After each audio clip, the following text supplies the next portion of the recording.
Dan, this morning, Tyler Robinson was arrested and we now know is the one who is in custody as the suspected shooter of Charlie Kirk.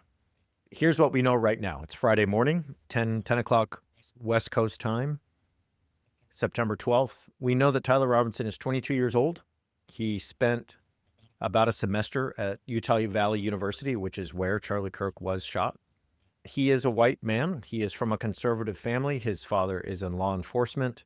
And it seems that he was extremely online. Now, we have seen pictures of him dressed as Donald Trump for Halloween in a way that was not making fun, but seemed to be sort of like in a, this is a guy I look up to kind of costume. He also was dressed up as Pepe the Frog. And so that's another thing. His mom seemed to think that was just an online meme when he did it. Now, one of the things that's going to be widely discussed today, and we're going to do our best to cover right now, but is just, this story is going to develop in ways that we'll just have to keep up with, is there were things that law enforcement officials are saying were inscribed on the bullets found in Tyler Robinson's gun, his rifle. Now, earlier reports yesterday, and these were conflicting and backtracked and all kinds of things. The Wall Street Journal came out yesterday morning and said that there was transgender ideology on the bullet casings. They then retracted that. The New York Times almost immediately said that's not accurate, and they had another report. So what we now know is that the things that were on the bullet casings were some of the following: "Hey fascist," catch, with some arrow symbols. And those seem to be pretty straightforward, like references to Charlie Kirk as a fascist. "Oh Bella, ciao Bella, ciao Bella, ciao, ciao, ciao, ciao," which is a song that was used by resistors in Mussolini's Italy. And so that seems to be a pretty clear reference of Charlie Kirk as a fascist. However, there's some other things here that really kind of are straight up internet meme deep dives. So it also says, "If you read this, you are gay, LMAO, laugh my ass off." There's another one that says, "Notices bulges, OWO, what's this?" Now, 99% of people have no idea what that means. Tina Wynn and Mia Sato wrote this at The Verge today. It says, "The full sequence, the arrow sequence, was recognized as something, as a combo from Helldivers 2 for calling the Eagle 500 kg bomb stratagem. The world of Helldivers, which evokes Robert Heinlein's book Starship Troopers and the subsequent movie, concerns fascism thematically. Arrowhead is the developer of that game, and they characterize it as a satire where players fight for a fascist state." Here's my comment right now, Dan, and I think that I'm curious what you think. This is like an extremely online 22-year-old brain. That's what I see reflected in this. Somebody who's writing memes, who's writing video game references that most people, dare I say almost all people will not understand. What you're going to see, and we have already seen, and I can show you all the receipts right now, are people saying, "Well, look at this. He was calling Charlie Kirk a fascist. Therefore, he was a leftist who calls all people on the American right a fascist." So Matt Walsh has already said that this is undoubtedly a sign of leftist violence against Charlie Kirk. Okay, that's already what you've seen come out. And you're going to see that rhetoric, I think, develop. What I think is here is what you see with a lot of young white male shooters is a kind of incoherent online ideology that is not straightforwardly like, this is not somebody who's like, "I'm really into democratic socialism," or "I'm really into Zoran Mamdani and AOC and Bernie Sanders," or "I'm really into Antifa." Like but you're going to see that. And I've already seen mainstream outlets sort of talk about, "Oh, he must be Antifa. He must be Antifa." Everything we know about this guy is that he is from a deeply conservative family. He's been holding guns since he was like before puberty. His parents are registered Republicans. He's registered unaffiliated. He's reportedly from the Latter-day Saints religious tradition. He grew up in a very conservative part of Utah. Like, there's nothing here. We have no other evidence outside of the bullet casings that this is a guy that was like somehow super into leftist ideology, leftist politics, Marxism, democratic socialism, Zoran Mamdani, AOC. Like, it's just not there. But that is what is going to develop on the American right. So quick thoughts on this before we just jump into the myriad of other things that we need to get to as it relates to what's going on with Charlie Kirk. So I would say, to your point about this, I think what it reflects is most Americans, and certainly young Americans, they don't have an organized political ideology. They do not have a sophisticated set of political ideologies. They don't have a sophisticated set of beliefs. I say that, and I struggle with sort of accepting this as a fact. I remember people would talk in, say 2016 and then 2020, like you get an Obama voter and then they voted for Trump and then they voted for Biden and then this time they voted for Trump again.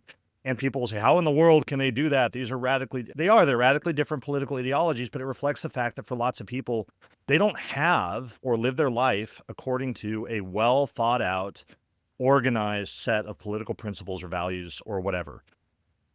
And you take somebody who's young, who I think that just sort of blows all that up. If I look at my own life, like when can I say that I had a quote unquote political ideology that I could, I don't know, articulate in some way, mid-20s and forward, I think. So I think it reflects that. I think it reflects, we saw the same thing with the Trump shooter, right? That the people don't fit into the nice narrative of just left and just right. People decry the political polarization of America all the time for good reason. We live in that world and participate in that discourse and engage in that, and we engage with people who are firmly on one side or the other. And I think most people don't have trouble situating us on one side or the other of that.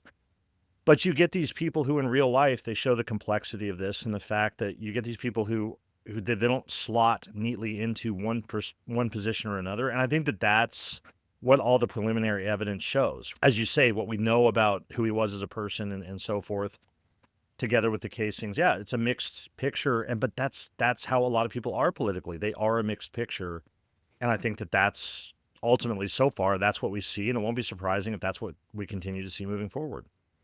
Well, and especially if your political participation is mainly online as a young person who's never participated in like civic communities or political parties or rallies. Like if you just are somebody who's learned all of this online, then there's a greater chance that it's going to be a mashup of various ideologies. And I will say that when we have seen clear, coherent ideologies expressed by shooters, and especially mass shooters, they have been right wing, right? I mean, whether it's at the church in Charleston, whether it's in Buffalo, whether it's UCSB. I mean, we can go down the road here. All of the right-wing manifestos that have been inspired by Timothy McVeigh and Anders Breivik and others. And so we have seen those, but the ones that are like in recent memory and clear cut are right-wing like ideologies that come from incel communities or male supremacist communities and so on, white supremacist communities. In this case, you don't have that. And I think, unfortunately, though, you're going to see it develop as, well, he was somehow radicalized. So I will say Dinesh D'Souza, as soon as we learned about this, got on Twitter and said he was clearly radicalized by academia in the one semester, Dan, that he spent at Utah Valley University. So it was like the spin was, well, he was clearly radicalized by some professor who taught him something and changed his good conservative values of that good conservative Mormon law enforcement family he grew up in. That was already the spin we saw. Yeah. So first, a rather frivolous point, but I'll make it anyway, because it's a real thing about academia. We've talked about it before. I wish, as academics, we wielded the power over young, impressionable minds that the right seems to think we are. I can't get my students to read. I can't get them to complete quizzes. I finished my second week of the semester. I've still got students who don't have the book. It's like, we have a book? I'm like, yeah, we have a book. We're 13% of the way through the semester already, 2 weeks in, let alone carving them into the hard left-wing activists that they think are like bred in academia. So anyway, that's a side thing. The other thing, I'm going to say this, it's going to make me sound old. I'm sorry, I'm going to rope you in as being kind of old with me. But seriously, like, you talk about the mixed ideology and all that online, like people for whom all that politics is for them is memes, right? Yeah. You and I are old enough and we're academic enough that you find memes, and what do? We go find the context of them. How do they fit? Where do they originate? What does this mean? Like, we situate them in a broader context. Lots of people, generations of people now, don't. The Yes. meme is this like standalone packet of information that conveys meaning and value. And outside of that context, you get memes and little pieces that, yes, you contextualize them. They're coming from different places. They might even be like radically divergent ideologies or even competing ideologies. But if you're not doing all of that, the memes become the message. And I think Yeah. that's what we find as well. And so you get people like us, and I'll speak for myself, right? People who are both a little bit older in a time before memes, but also trained to look at context and to trace things down and to find out where they originate. And we do that work. And I think journalists do that work and other people do that work. And so it appears mysterious. But if you're somebody whose first language is memes and 30-minute social media posts and like 15-second TikTok videos and these like little snippets of information, and you're kind of constructing your worldview by just stitching those together, this is the kind of phenomenon that I think is familiar to a lot of people. And I think that that's something that people are missing, perhaps, in trying to trace out like a well-wrought ideology. And I think also, just go there in a country where it's not hard to get guns and it's Mhm. not hard to have access to them. This notion that you have to be strongly politically motivated and all these things to do something so heinous and horrendous and whatever. It's easy to do in America. I'm sorry, like it's easy to do, and I think that makes it frankly more casual in the sense of you don't have to have somebody who has like a strong ideological bent and has spent decades like plotting something to be able to undertake this kind of act of violence. I think all of that is there and complicates the easy narratives.